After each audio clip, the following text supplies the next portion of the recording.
Welcome to IELTS IQ. Today we have an incredible speaking part 2 task card with my sample. Let's begin.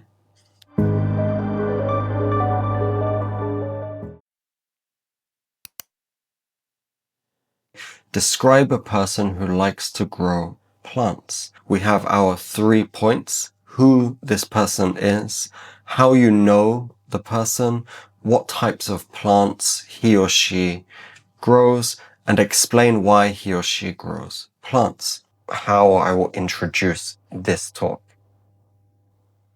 Here are 2 samples on the screen. They're pretty much the same, but I've given you 2 similar phrases. For this topic, I'd love to talk about my grandmother, who is an avid gardener. Avid means passionate about, that you really love something, and we can use this with any activity. If you like reading, an avid reader. Swimming, an avid swimmer. And the second introduction here is the same, but we've got this phrase, green thumb. Green thumb is somebody who loves gardening. So try using this phrase for this card. For this topic, I'd love to talk about my grandmother, who is an absolute green thumb. We use it to describe the person, so we can say is a green thumb. I've got a nice modifier here. An absolute green thumb sounds great. All right, let's move on. Thinking of notes for the card, let's go through them one by one. Who the person is. Now, that's really obvious. It's my grandma. I gave you avid gardener and green thumb, so I can probably write those down making notes. How you know this person? Obviously, I've known her my whole life. I'm gonna make a little comment about some memories I have, and you can see muddy hands, getting my hands muddy as a kid. What type of plants she grows? Vibrant mix. Vibrant meaning very colorful, a mixture of plants. A liking for roses. She loves roses. Exotic, something not maybe native. Herbs, she grows loads of herbs and makes essential oils. You can see how these simple notes really help me to remember what to say. You should not be reading your notes like a book. You should be making simple keyword notes that help you remember your points. Explain why he or she grows plants. A sense of joy. Great phrase. Peace and tranquility. Tranquility is a synonym for peace. We are thinking of somewhere quiet, not crowded, not busy, a place you can relax. Grandpa passed away. So I'm going to make a note about that. Dedication. Yeah. My grandma is definitely dedicated. Escape mundane life. Mundane is a synonym phrase for boring, and gardening is definitely a way that my grandma she uses that as a way to escape a boring or a mundane life. Let's jump into my sample and listen out for those phrases we just looked at and how they come together in the speech. For this topic, I'd love to talk about my grandmother, who's an avid gardener and definitely has a green thumb.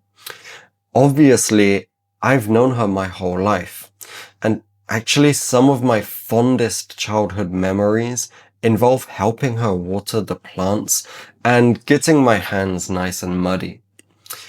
Her garden is a vibrant mix of ornamental flowers, medicinal herbs, and a variety of vegetables.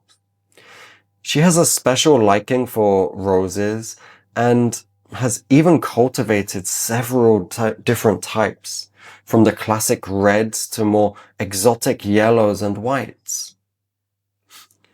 Her herb selection includes mint, basil, and lavender, to name a few, which she uses both for cooking as well as creating natural remedies.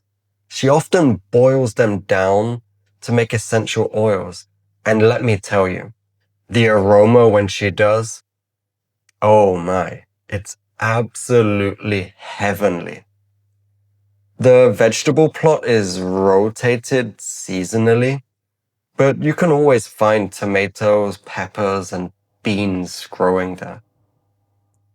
As for why she grows plants, well, I think my grandmother is so passionate about gardening because it brings her genuine joy and a sense of accomplishment.